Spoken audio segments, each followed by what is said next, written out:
Bonjour à tous, donc aujourd'hui j'aimerais vous présenter ma collection de 5 baguettes Harry Potter, donc que j'ai acheté dans le commerce à 20 euros, pas cher, par rapport à 35,90 €.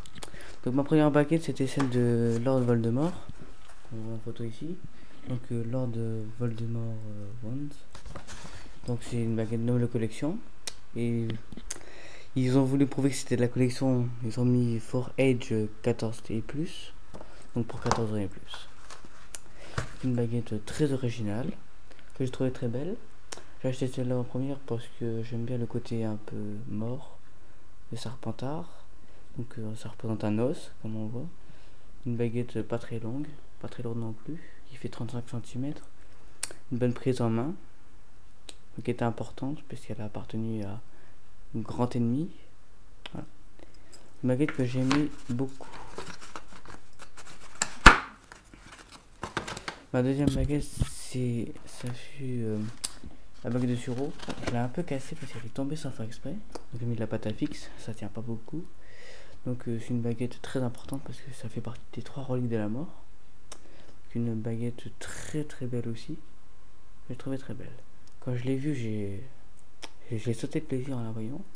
Là on voit les espèces de symboles, on sait pas trop ce que c'est. Donc là les 6 boules trouées et la poignée, le manche. Voilà. Baguette de Dumbledore qui a parcouru beaucoup de temps pour arriver à Harry Potter. La deuxième baguette, c'était la baguette de mange-morts crâne. Donc une très belle baguette, pareil. Donc ça représente bien les mange-morts. Donc celle de Dumbledore, j'ai oublié de vous dire, fait 40 cm, très long. Voilà. Donc celle-là, elle fait à peu près 35, je pense, par rapport à celle de Dumbledore. Ouais, à peu près 35, 36, même 37.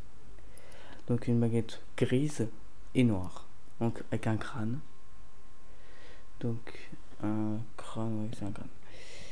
Voilà. Bon, elle est une bonne prise en main. Donc on peut la prendre de différentes manières. Donc on peut la prendre comme ceci. Je sais pas.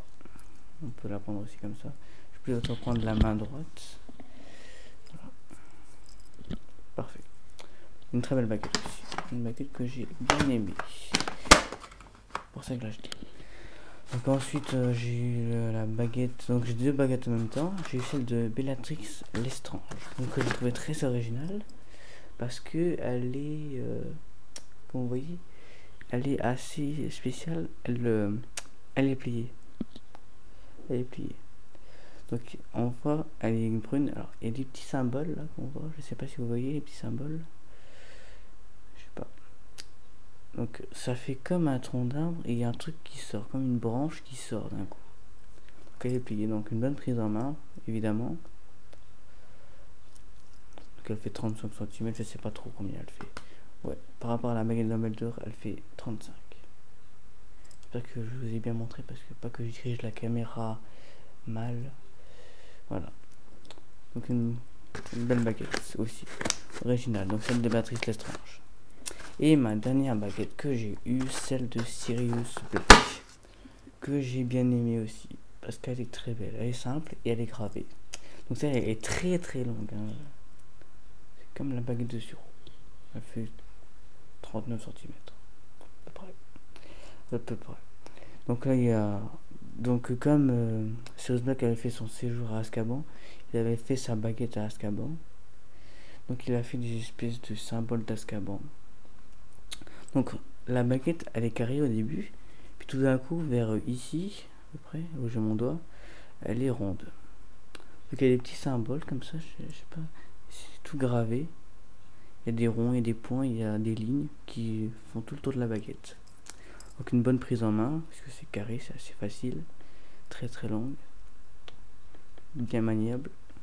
Donc ce que je voulais vous dire aussi, c'est que toutes les baguettes sont aimantées, à part celle de Voldemort que j'ai achetée, dont la boîte est différente des autres. Si vous voyez bien, par rapport à celle de Bellatrix, là c'est coupé et là c'est rond. Voilà. Donc on voit à chaque fois le fond bleu de chacune des boîtes. Donc là c'est bleu aussi, puis là c'est bleu aussi. Et là c'est pas pareil. Donc c'est la seule baguette qui ne soit pas aimantée. Donc je vous prouve que c'est aimanté. Donc ça c'est le truc du jeu d'échecs d'Harry Potter, hein. Ça c'est aimanté. Donc je vais vous prouver que c'est aimanté. Je sais pas si je vais réussir à bien vous montrer. Regardez. Voilà. Et elle suit tout le parcours. Voilà. Donc celle-là elle est aimantée. Celle de Béatrix est aimantée à un seul endroit, c'est le haut. Ici, vers là, puisque comme elle est coupée, on peut pas faire comme ça. Donc il y a celle-là aussi. Par contre pas au crâne. Bon, je vais pas toutes les faire. Et celle de Suro, toutes. Sauf le petit machin qui s'est cassé, évidemment. Donc là, je sais pas, je vais pas vous montrer, mais il y a une petite barre à la baguette de Suro qui prouve que c'est une barre en fait. Voilà. Donc je vais toutes les remettre. Voilà, donc c'est un petit récupérateur. Ah, laisse tomber. Je sais plus comment ça s'appelle. C'est de la merde. Voilà. Voilà.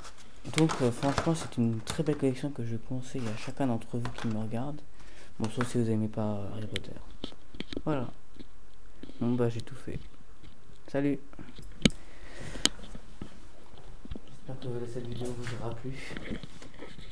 Donc je vous dis aussi, excusez-moi, il y a des dates sur les baguettes Harry Potter. Donc les dates c'est... Je vous par exemple la baguette là. J'ai oublié de vous le dire, heureusement que j'ai pas arrêté la vidéo. Voilà, ici. Donc je sais pas si on voit bien marqué T, M et CWBEI, et entre parenthèses S05, donc 2005. Et donc chaque baguette a sa date. Donc la baguette de Bellatrix c'est 2007, celle de Sirius Black c'est 2005, celle de Mange Mort Crâne c'est 2010 et celle de Suro 2010. Bon bah voilà.